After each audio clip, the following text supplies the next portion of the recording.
Ele é um amante da natureza, na melhor acepção do termo, um cientista, daqueles que tomam gosto ainda na mais tenra infância, nas viagens para o litoral, onde desenvolveu um contato íntimo com a natureza, o mar, a exuberante Mata Atlântica. Biólogo, professor aposentado titular de Ecologia Aplicada pela Universidade de São Paulo, professor honorário da Universidade Nacional de Engenharia do Peru, consultor internacional da Organização Mundial da Saúde. 30 anos de dedicação à pesquisa, ao ensino e aos problemas ligados ao meio ambiente. Escritor de livros. O Arena Livre de hoje tem o prazer de receber o professor Samuel Murguel Branco. Também estão conosco os deputados Rodolfo Costa e Silva, do PSDB, deputado Wagner Lino, do PT, e o jornalista Heraldo de Oliveira. Muito obrigado pela presença dos senhores. Professor, o senhor já publicou mais de 2 milhões, já tem mais de 2 milhões de livros vendidos, entre eles esse aqui, o mais recente, O Meio Ambiente, uma questão moral, um livro delicioso que eu já comecei a ler, professor, não tive contato com toda a obra, mas vi que é uma obra importantíssima para quem tem interesse em conhecer mais sobre o meio ambiente, sobre a natureza, sobre o desafio que é viver nas grandes cidades nos dias de hoje. Eu queria que o senhor falasse um pouquinho dessa questão, meio ambiente e a moral. Por quê? Eu hoje, depois de militar durante quase 40 anos nessa questão do meio ambiente, primeiro de forma acadêmica, como pesquisador, como professor, principalmente voltado para a tecnologia ambiental, processos de tratamento de água e tratamento de esgotos, processos biológicos, eu cheguei à conclusão, que eu acho que não sou só eu, todas as pessoas em geral têm chegado a essa conclusão, de que a questão ambiental não é tanto uma questão, a solução dos problemas ambientais não passam tanto pelo aspecto tecnológico ou econômico, coisas assim, mas é uma questão fundamentalmente ética, né? De vontade de realizar. Tecnologia nós temos bastante, quer dizer, inclusive tecnologia nacional de ponta, né? Porque a tecnologia para tratamento de resíduos não pode ser importada. Pode, mas a um custo muito alto e geralmente insatisfatória, porque nós temos nossos problemas tropicais, nós temos condições tropicais que favorecem o tratamento biológico, etc. Temos tecnologia de alta qualidade, os recursos necessários não são tão elevados como em geral se argumenta, né? É um argumento muito usado pelas indústrias, mas dificilmente o tratamento dos resíduos industriais eleva o custo do produto em mais do que 2%, 3%, né? Então a questão é de querer fazer, né? Por conseguinte, uma questão de moral. A tecnologia não é uma produção humana, ela não estaria a nosso favor? De que valem esses 200 últimos anos de um espetacular progresso, então?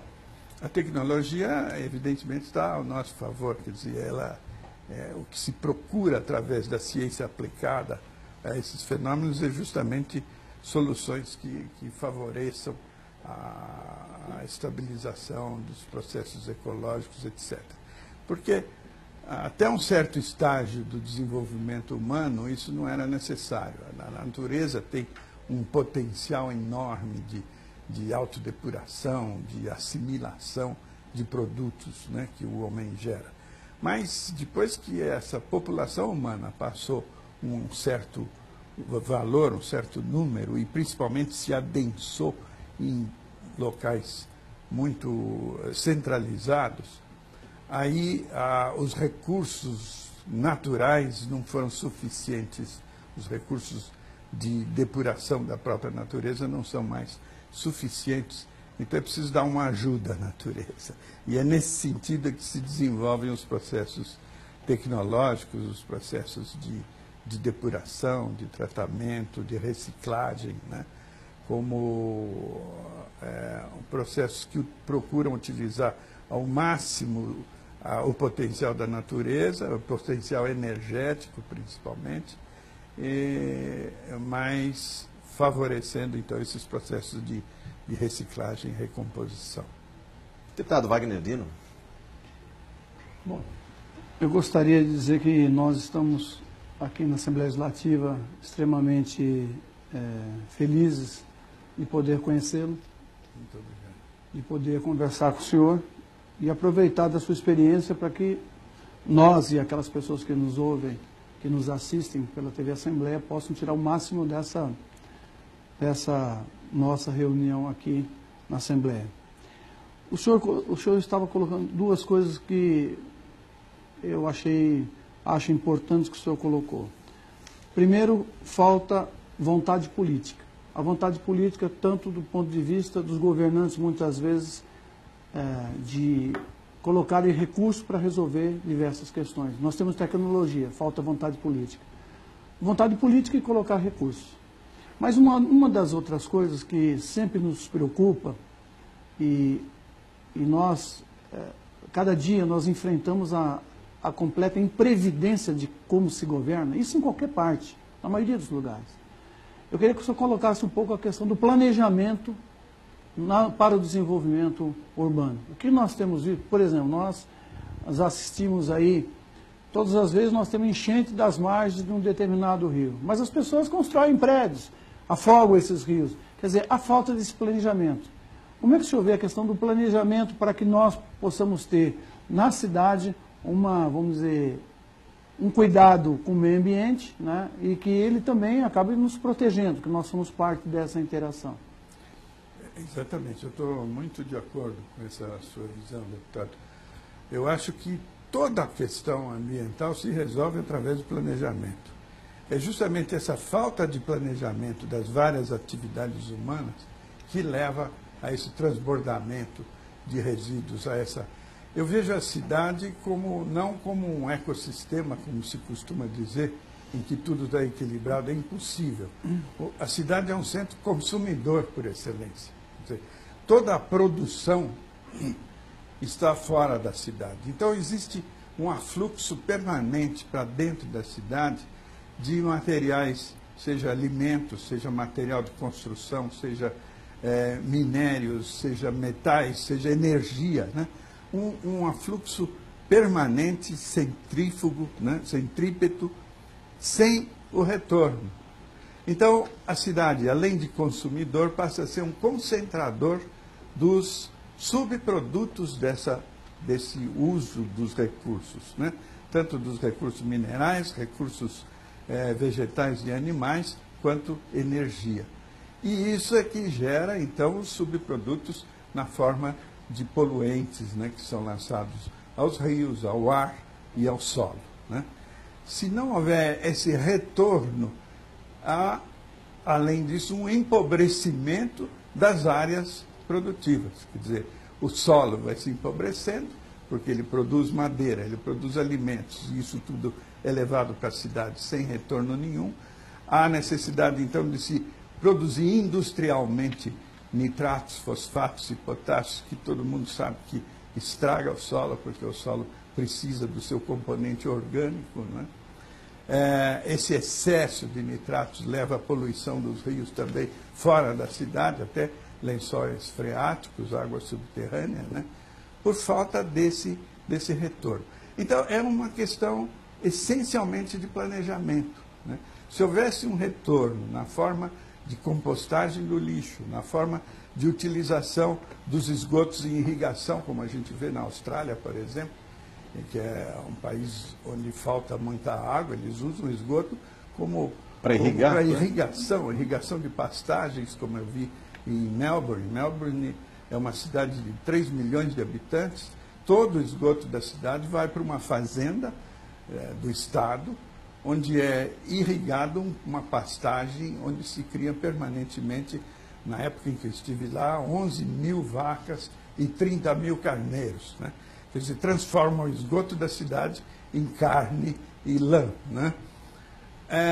Quer dizer, existe então aí um retorno, em vez dessa concentração de resíduos que se faz nas cidades em geral, na forma de aterros sanitários. São Paulo, por exemplo, já não tem onde colocar o seu lixo, né? Muitas cidades nem o aterro fazem. Tem lixo ao céu aberto, né? Criando urubus, criando insetos, né? o esgoto poluindo, como o nosso rio Tietê, as nossas represas, né? E o ar, que nós todos sentimos que está sendo poluído, além de um excesso de energia. A gente está vendo, por exemplo, esse calor que nós estamos sentindo hoje, não é tanto um fenômeno mega climático, ainda não é talvez o efeito estufa, é um efeito localizado. Bolsão de calor, você pode falar? Exato, ilhas de calor, que se chama, porque os geógrafos, olhando os mapas feitos com radiação infravermelha, com fotografia aérea, usando filme sensível infravermelho, cada cidade aparece iluminada, né, num fundo escuro. Então, eles chamam de ilhas de calor. Quer dizer, há uma concentração. Imagine a quantidade de automóveis que existe na cidade de São Paulo gerando calor. A quantidade de energia elétrica trazida de fora, movimentando indústrias, movimentando eletrodomésticos. A concentração de calor que existe dentro da cidade, sem dissipação nenhuma, porque a gente remove as florestas, remove todo o verde.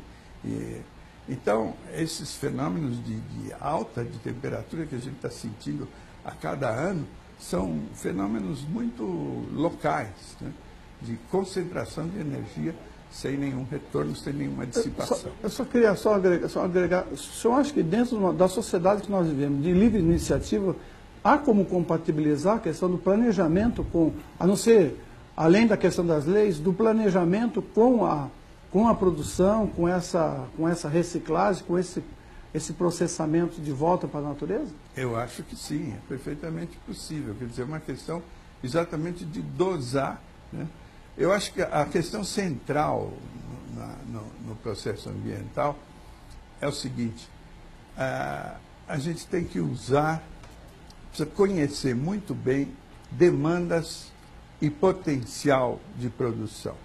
Se a gente conseguir compatibilizar as demandas com o potencial de produção, então a gente não tem problemas ambientais, né?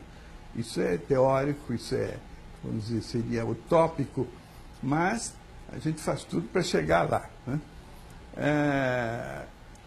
Com relação a minérios, por exemplo, eles têm uma tendência a se esgotar, eles não são renováveis, né? Então a reciclagem de metais, isso que hoje se faz, catando latas, é importantíssimo nesse sentido. Não só para recuperar certos minérios, certos minerais, como para não haver tanta perda de energia, né? E de matéria-prima também, de insumos, né, professor? Matéria-prima, Uma latinha dessas de alumínio, eu já fiz o cálculo disso aí, a energia gasta na produção de uma latinha de alumínio daria para manter acesa uma lâmpada de 50 watts durante 10 horas por dia, né? Quer dizer, é uma quantidade enorme de energia além do metal que a gente está jogando fora, né? Heraldo. Professor, é um prazer tê-lo aqui. Mas eu gostaria de saber do senhor como é que o senhor está vendo o tratamento que é dado pelos governos federais, estaduais, municipais em relação à questão do meio ambiente. Aqui na Assembleia, por exemplo, estão aqui ao lado 2 deputados que brigam muito pela questão do meio ambiente. Mas o senhor acha suficiente? A população está bastante respaldada em relação a isso? Existe uma necessidade, vamos dizer, de conscientização pública, não só da sociedade, como até dos governos, né? E essa conscientização é uma coisa que leva tempo. Porque os problemas ambientais, eles são a consciência em relação aos problemas ambientais é uma coisa relativamente recente. Esse é o ponto central que eu abordo nesse livro, como sendo uma questão de moral.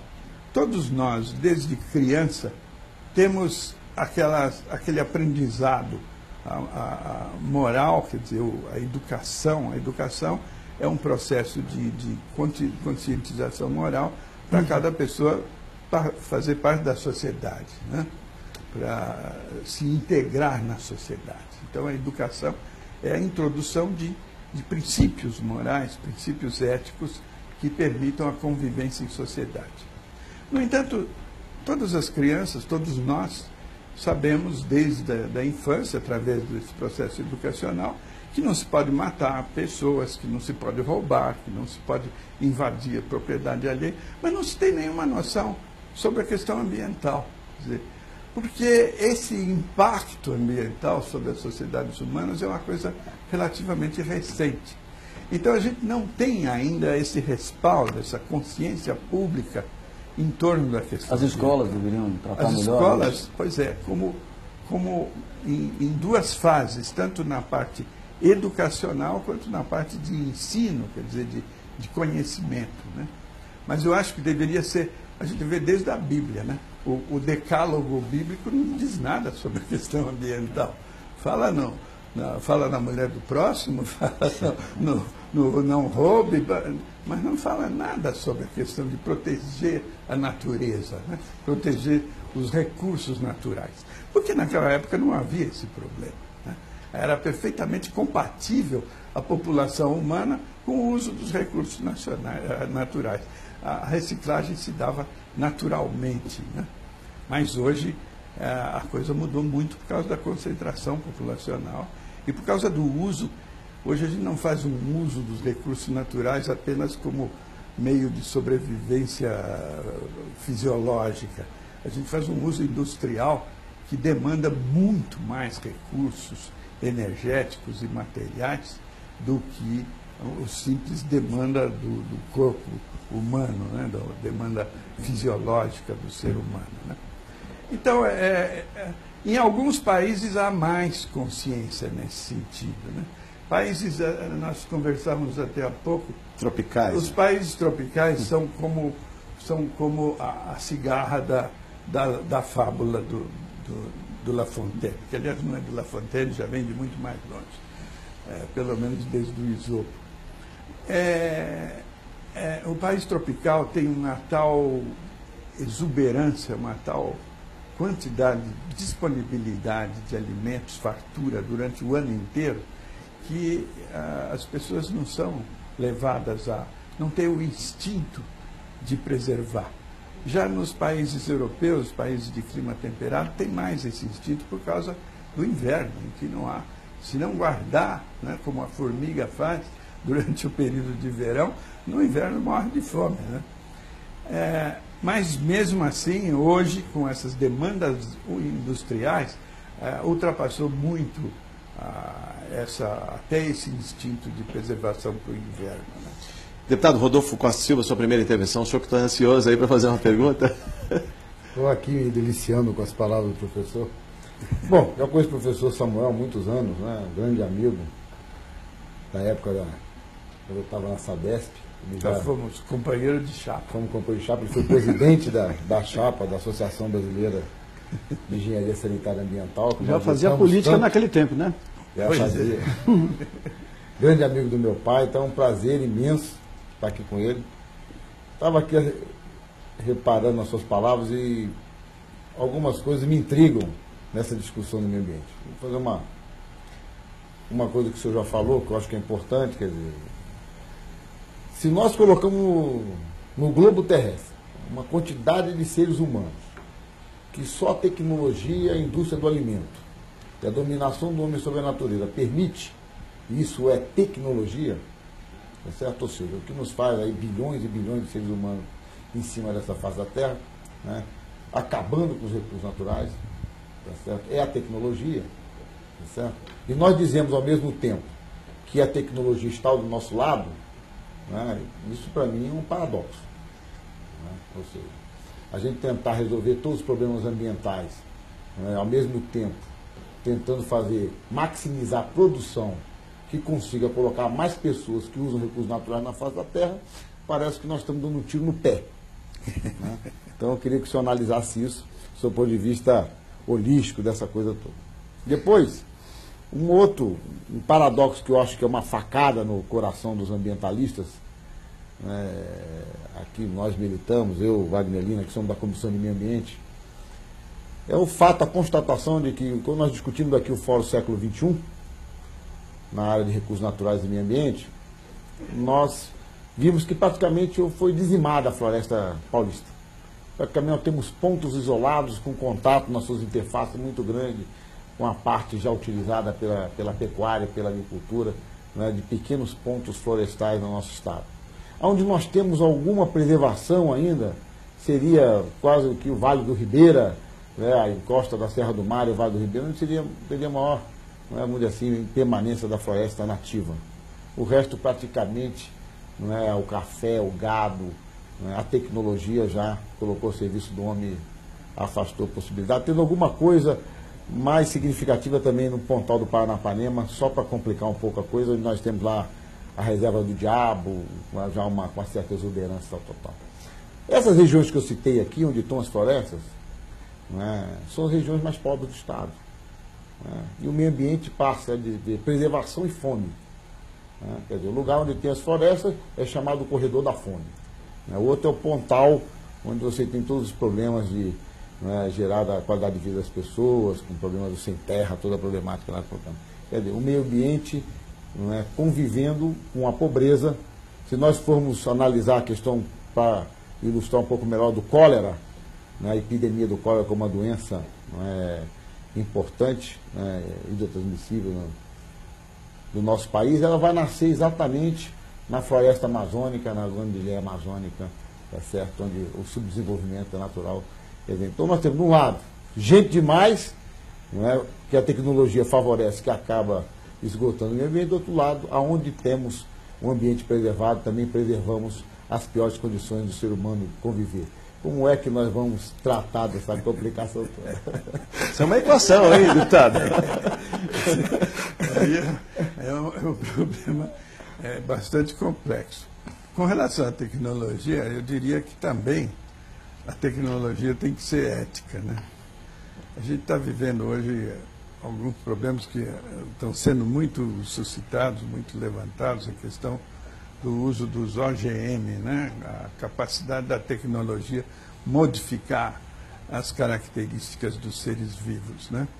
Até que ponto isso é válido, até que ponto isso é pernicioso, até que ponto isso é desumano, né? É um problema realmente muito complexo, mas é justamente a ética que pode resolver essa. Eu acho que, por exemplo, a produção, o uso dessas tecnologias genéticas em benefício, procurando aumentar a produção de alimentos, né, para o ser humano, é um uso muito lícito. Agora, é preciso que seja primeiro testado, assim como se faz com os remédios, né, antes de ser lançado a público, lançado no mercado, tem que ser testado com muito cuidado, com muito critério, a fim de verificar se não traz efeitos outros, efeitos indesejáveis. Mas existe o interesse industrial em lançar isso, né? Hoje as OGMs são objeto de patentes, né? Que é uma coisa evidentemente imoral, né? Você patentear seres vivos, porque quando você faz uma modificação num ser vivo, você descobre uma propriedade do ser vivo, um gene que favorece isso ou aquilo, que ajuda a multiplicar, a aumentar a produção, etc. Você não está fazendo uma invenção. A invenção quem fez foi a natureza. Você está fazendo uma descoberta. E descoberta não se patenteia, já existia, né? Já era próprio da natureza, né? Mas existe esse interesse, hoje se patenteia, nos Estados Unidos se fazem patentes de genes, né? Até de genes humanos, né? Então, evidentemente, a tecnologia tem o seu aspecto ético, que tem que ser obedecido, tem que ter regras em favor do ser humano, né? O ser humano, como dizia já o Kant, deve ser o fim e não o meio, né? Sempre, em qualquer atividade, qualquer realização humana, tem que ter o homem como fim e não como meio, né? Então existe uma ética, quer dizer, então nesse sentido a gente diz que a tecnologia em si pode ser para o bem como pode ser para o mal, né? Pode se favorecer, beneficiar muito o ser humano, aumentando, por exemplo, a disponibilidade de alimentos, de agasalhos, etc. como pode ser levado para o outro lado, que é o lado exclusivamente do dinheiro, da obtenção de lucros em cima, geralmente em cima de uma população que é menos atendida, né? E essa tecnologia está sendo usada para o bem? Às vezes para o mal. Às vezes para o mal. Então caminhamos para a catástrofe ambiental. Daí o meu livro de que a questão ambiental é a questão moral, né? Eu acho que o senhor coloca a forma, quer dizer, o que dá para entender, tanto a tecnologia não tem lado e nem tem ideologia. Não. A tecnologia em si. Agora, o uso que se faz dela, o uso que os grupos humanos fazem dela, os grupos sociais fazem dela, por um lado ou por outro, aí entra-se nessa questão moral. A tecnologia é o uso da ciência para algum objetivo. Esse objetivo pode ser humanístico, como pode ser fazer dinheiro. E dá para conciliar os dois, professor? É difícil conciliar os dois, quer dizer, no fim se concilia, porque mesmo que seja em benefício das sociedades humanas, aí vem a questão mais complicada que você abordou da distribuição de rendas, né? Quer dizer, mesmo quando ela traz benefícios, aumenta a produção de trigo, aumenta a preservação dos cereais contra insetos, etc. Aumenta a expectativa em última análise, quem vai ser beneficiado na sociedade em que nós vivemos não é o povão, né? Quem vai ser beneficiado é quem vende esse trigo, quem faz essa farinha, quem importa, exporta, etc., né? Então aí entra a questão da ética na sociedade, né? Essa questão do habitante da floresta, que é a região mais preservada, passar fome, né? É uma questão eminentemente sociológica, né? Não só passar fome, como estar mais sujeito às doenças e ter menor expectativa de vida. Exatamente quem está no meio ambiente mais preservado. Exato, porque não tem a tecnologia. Os benefícios da tecnologia não chegam a eles. Não estão sendo distribuídos de uma forma humanitária, equânime, né? Então a tecnologia é o bem e o mal, né? Exato. É o bem e o mal. E nem se tem política, é uma das discussões que nós temos dentro da Comissão de Meio Ambiente. Por exemplo, nós temos vastas áreas que nós queremos essas áreas preservadas. Municípios inteiros estão dentro de áreas mananciais.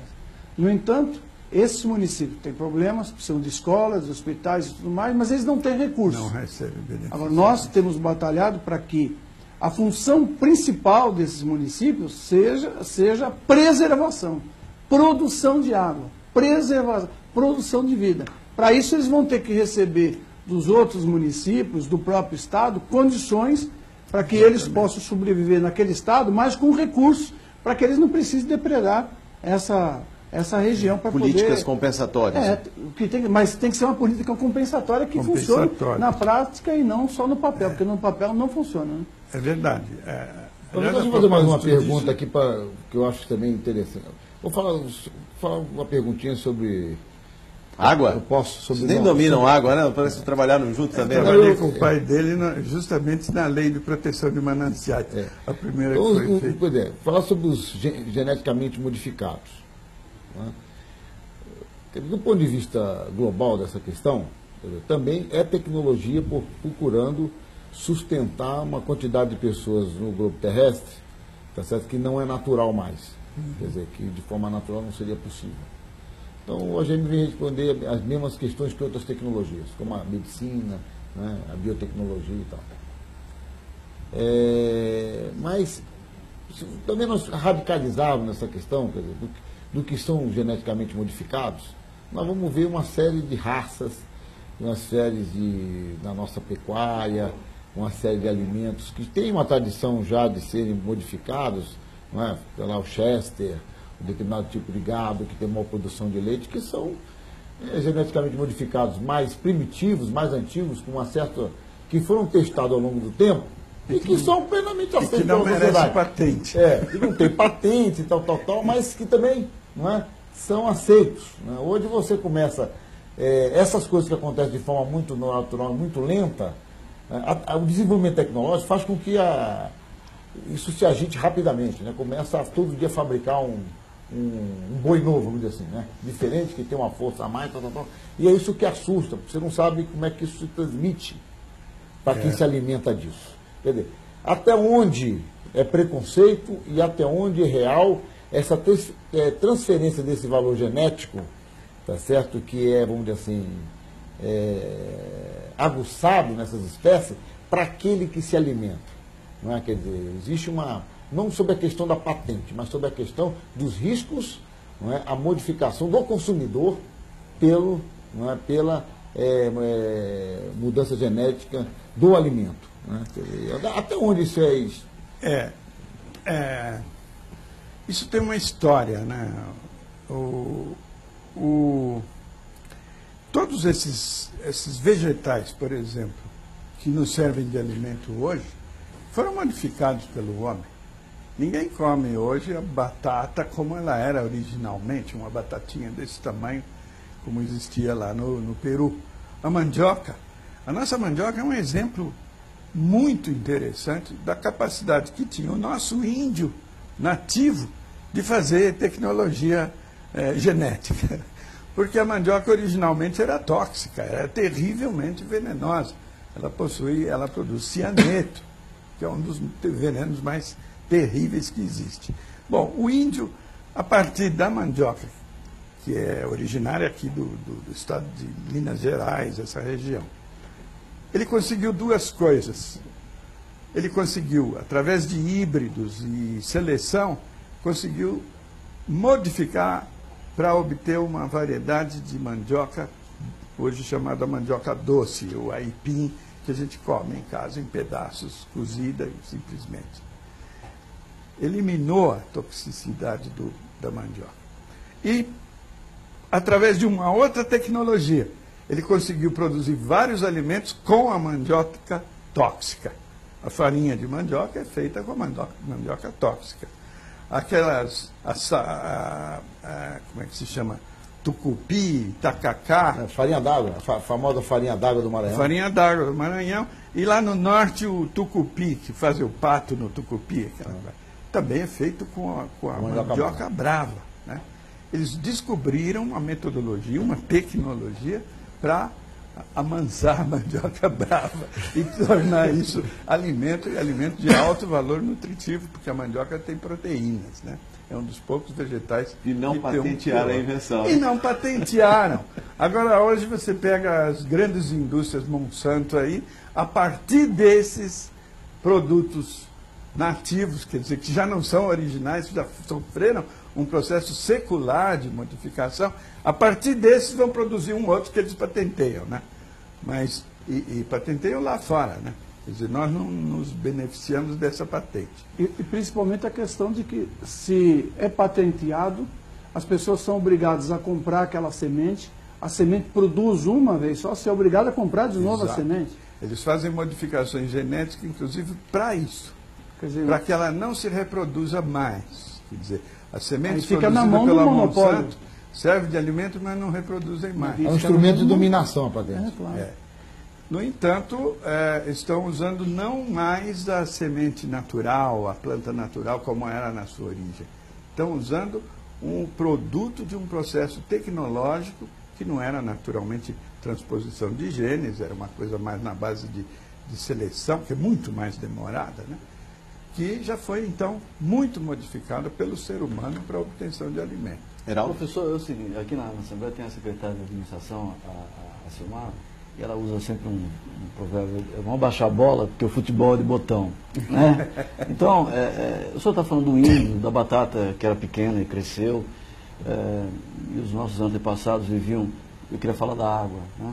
Com a água que era produzida na época. Né? E hoje a gente tem aqui uma água filtrada, que naturalmente a gente deve ter pago para tomar. Tá? Eu queria saber da qualidade da água. O senhor que tem um livro, A Aventura de uma Gota d'Água, em que o senhor conta todo o processo para a criança, né? Desde o começo, dessa gotinha da água, até onde ela vai, e vai contando todo esse processo. Eu queria saber, já que o senhor, deputado, falou agora há pouco da Sabesp, né? E de outras empresas que tem no Brasil, se a nossa qualidade de água é boa. Porque eu tenho condições de estar bebendo essa água aqui agora. E, às vezes, na torneira, a gente fica meio, né, naquela, posso tomar essa água, não posso tomar? Eu gostaria que o senhor falasse um pouco da água para os telespectadores da Assembleia, da TV Assembleia, para que a gente possa saber realmente dessa qualidade de água que a gente tem aqui. Se eu puder emendar, desculpe, se o senhor puder emendar nessa resposta, nós temos agora em São Paulo, está se iniciando um projeto de flotação. Gostaria que o senhor pudesse dizer alguma coisa a respeito dessa questão da flotação, se isso aí, se esse processo funciona, o que o senhor conhece dele, se ele de fato vai poder limpar, porque essa água vai para a represa Bínegas na nossa região, ou se fosse para outra. Pois não. Bom, a questão da água, a água superficial, quer dizer, água de rio, geralmente precisa de um tratamento. Quando mais não seja, por uma questão estética. Às vezes a água não tem micróbios, não transmite doença, não tem toxinas, não tem nada, mas é turva, é colorida. E por uma questão mais psicológica, o homem não bebe, ele recusa a água que tenha turbidez, né? Então, é uma responsabilidade, por exemplo, da Sabesp, no caso, fornecer uma água o mais possível transparente, límpida, né?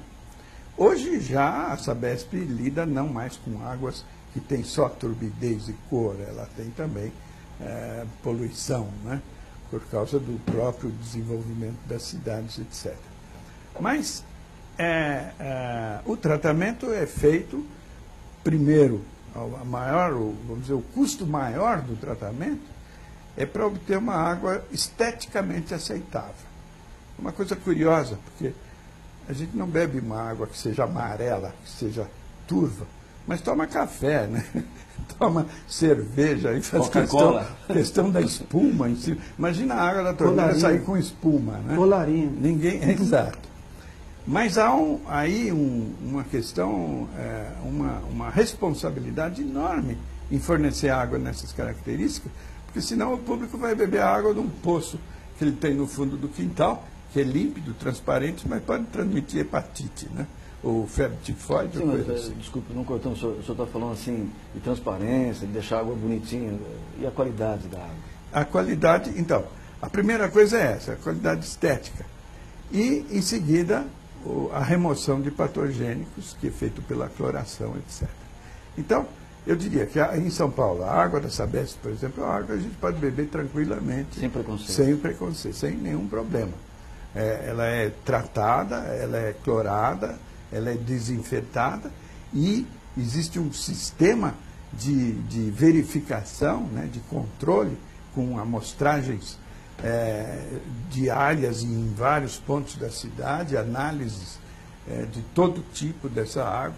Então ela está absolutamente controlada no sentido de se poder dizer que pode beber tranquilamente. E por que o gosto é diferente dessa água? Agora, às vezes a parte estética justamente não se consegue totalmente o resultado desejável.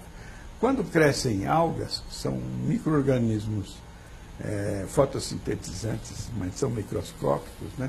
São, vamos dizer, plantinhas microscópicas, crescem nas represas, principalmente em águas represadas, elas crescem em certas épocas do ano.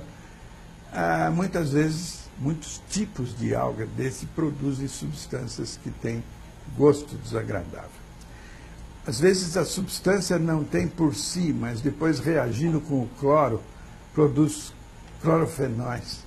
E os fenóis, esses clorofenóis têm um sabor extremamente ativo, quer dizer, em quantidades de parte por bilhão, ela já dá para sentir o gosto.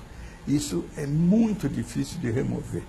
Remove-se em grande parte com o uso de carvão ativado, que é muito caro, mas a Sabesp emprega, por exemplo, das águas do Guarapiranga, para remover. Mas em certas épocas chega a ficar impossível. Quer dizer, isso não condena a água do ponto de vista sanitário, do ponto de vista de saúde, mas o público reage muito mais a esse aspecto estético do que se tivesse vírus de hepatite, porque aí a gente não vê, né? problema então, é não ter água para todos também. Antes de falar da questão da flotação, deputado, como perguntou o deputado Wagner Lino, a questão é não ter água para toda São Paulo. Esse é o dilema também, né? Vai buscar água que estaria em outras bacias, talvez no Piracicaba, né, deputado? Você pode até me ajudar nessa conta, mas não tem água. E água de boa qualidade para todo mundo. Você está tirando água de outros locais. Quer dizer, esse também é o grande problema de uma cidade inviável em termos. São Paulo é uma cidade localizada numa cota alta, 800 metros de altitude, né? Está na cabeceira dos rios, né?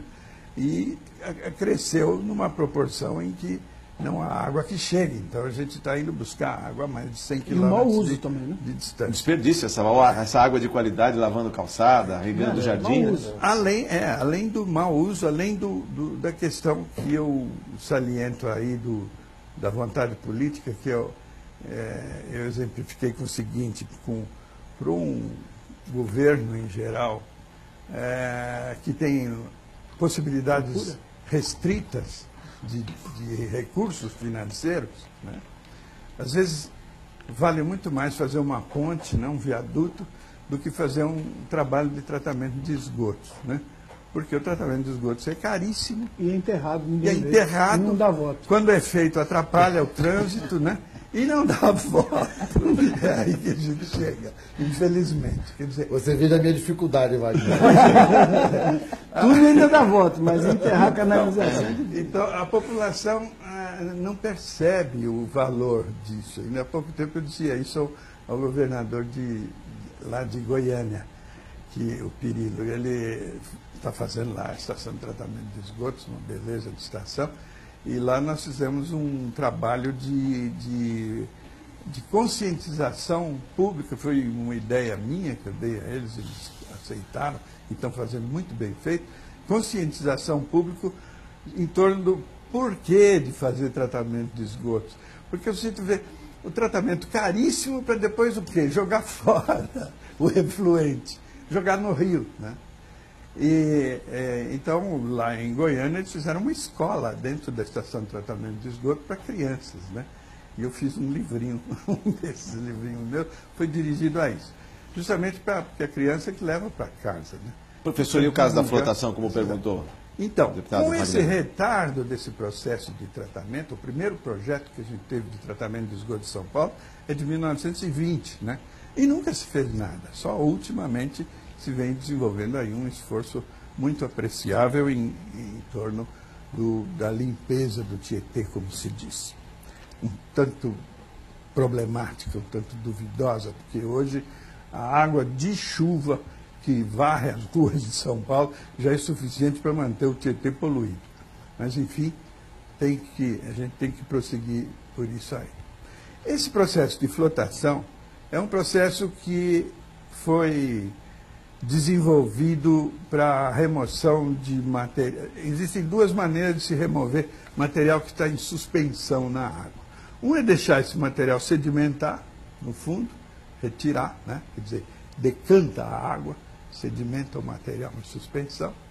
O outro é o contrário, é fazer subir e remover a espuma, na forma de espuma.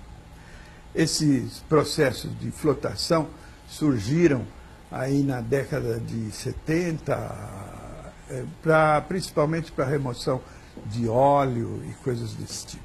Nessa época eu estava na USP em São Carlos, eu passei 10 anos lecionando lá, lecionando e fazendo pesquisa na Escola de Engenharia de São Carlos, da USP.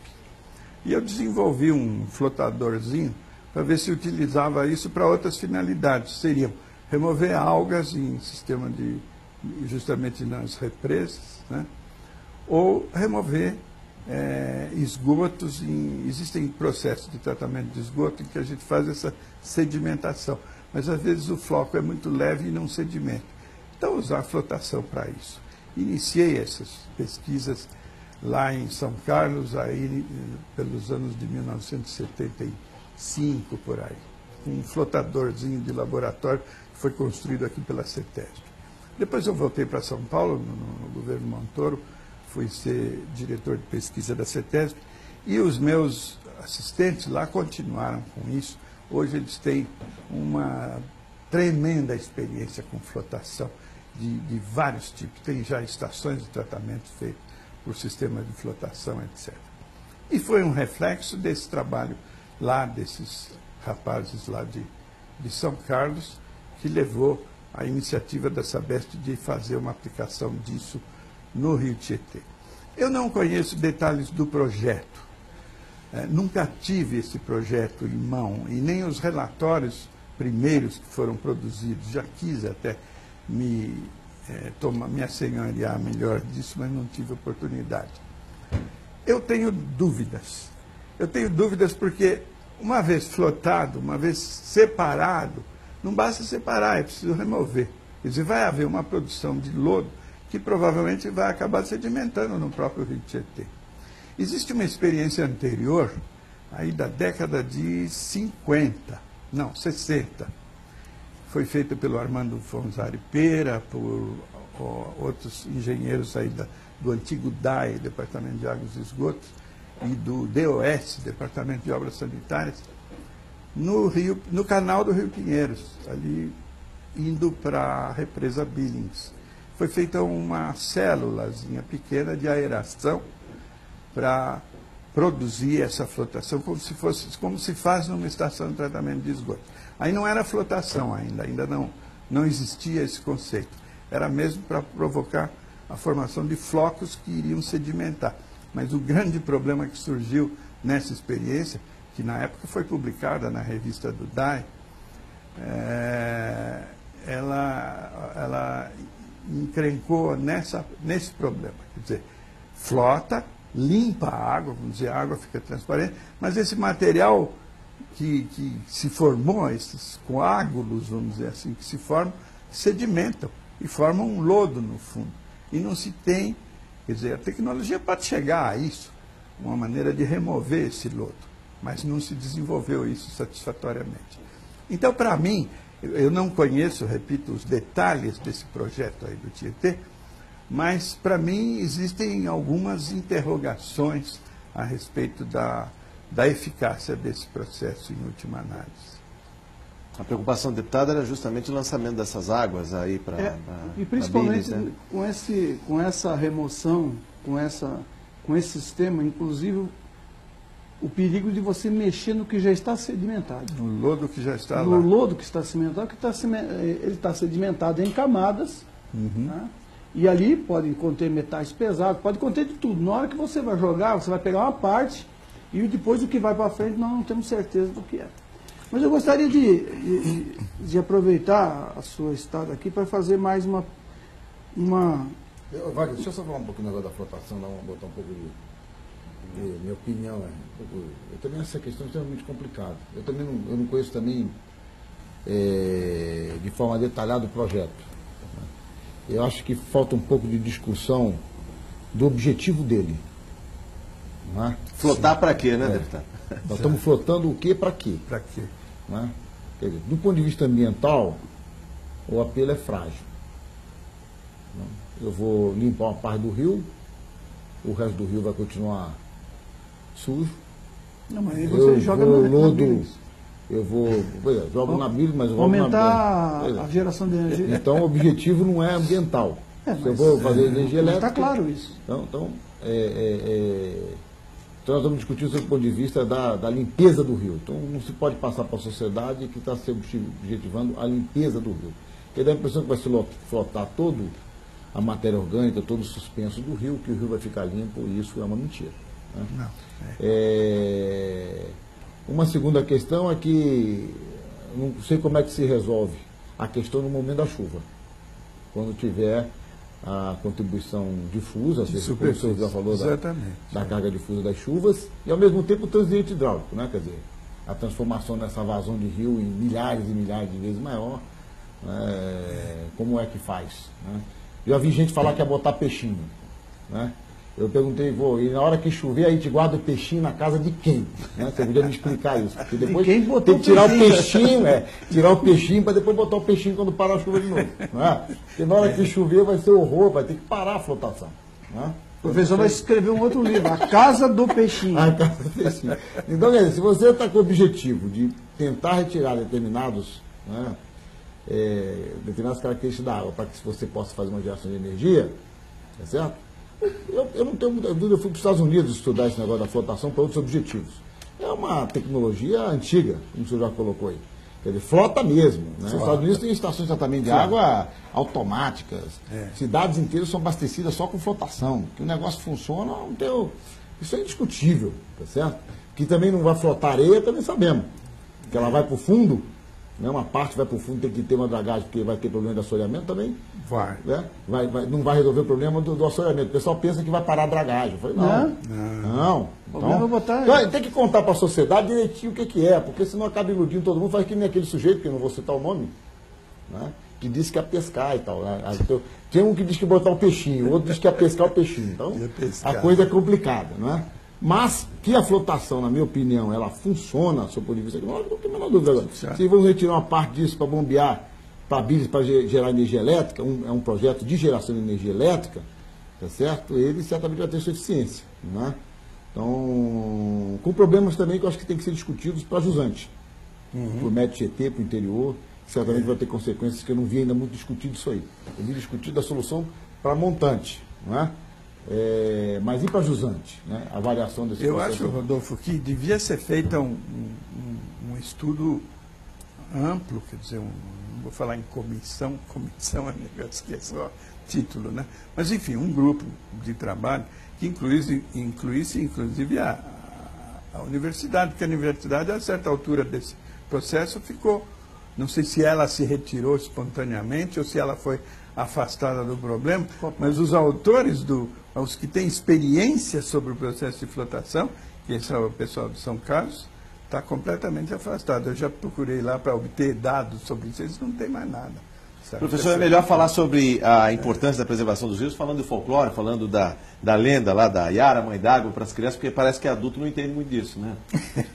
Essa seria a saída. Vamos fazer uma rodada de considerações finais. Deputado Wagner Lino, na sequência o Heraldo.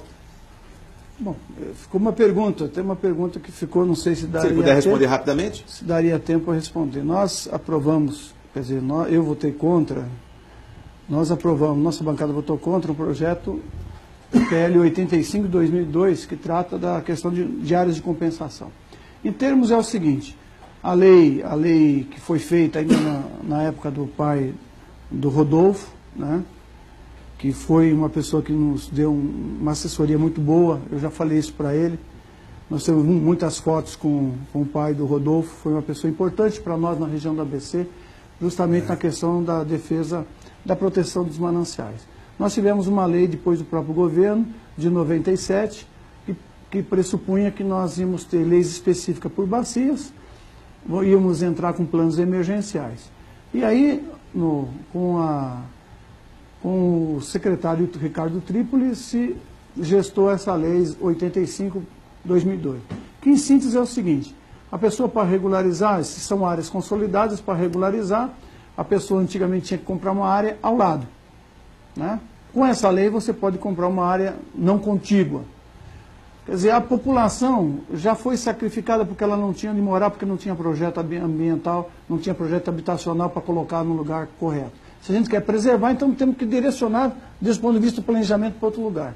Agora, a lei diz o seguinte: se você quiser regularizar, então você tem que comprar uma área não contígua, vincular a sua propriedade para você ter o registro da sua área.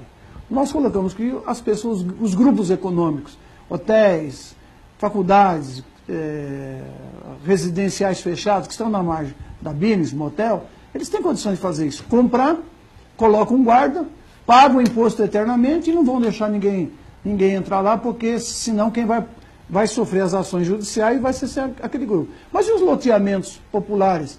Estão 1,5 milhão, porque o governo disse que ia beneficiar 1,5 milhão de pessoas, e nós sabemos que isso não vai beneficiar nada. Nós vamos ver no próprio decorrer.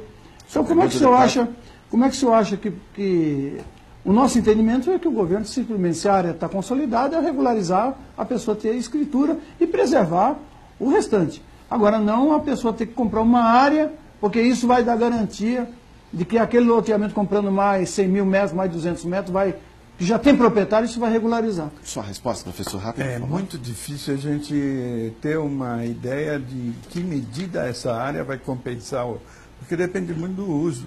Se for um uso concentrado, se a gente tiver, por exemplo, uma população concentrada ali, a quantidade de poluição gerada é muito grande para ser compensada por uma área equivalente, né?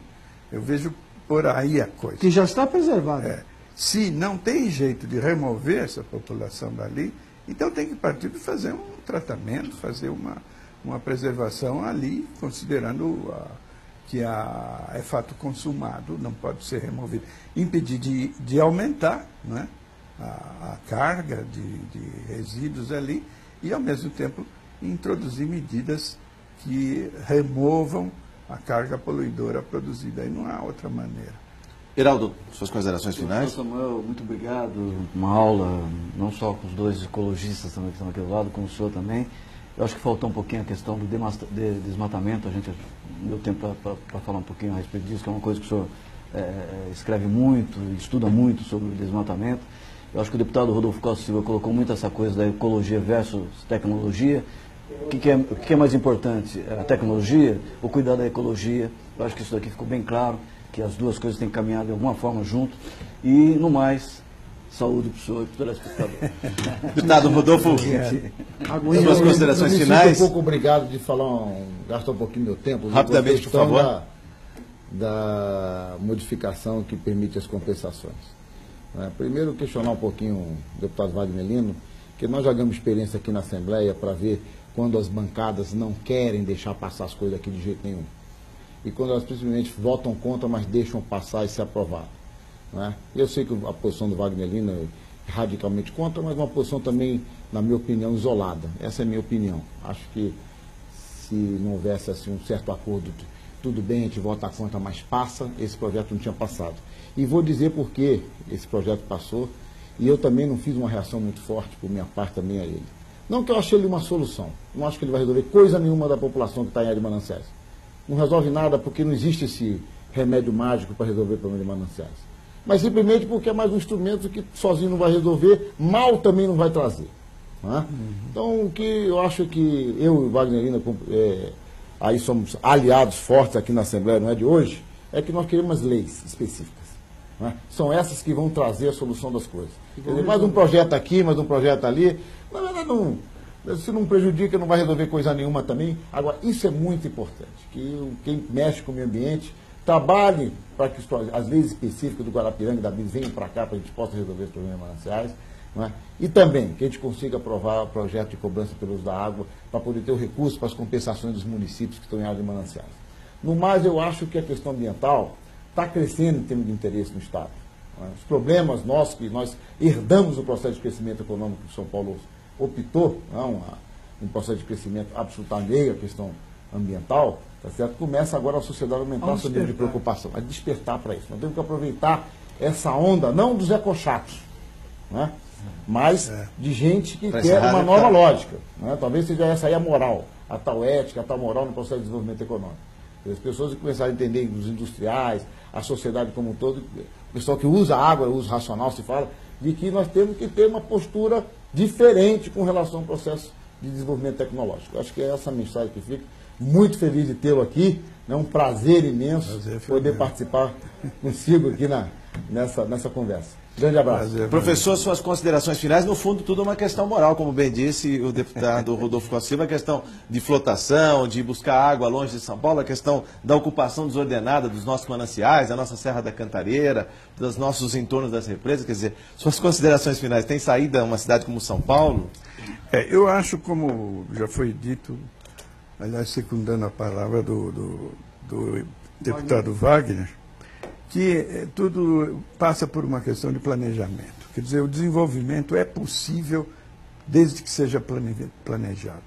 E eu acho que os pontos centrais de um planejamento visando a questão ambiental se repousa em cinco itens, que são energia, né, com todas as consequências do uso da energia, etc.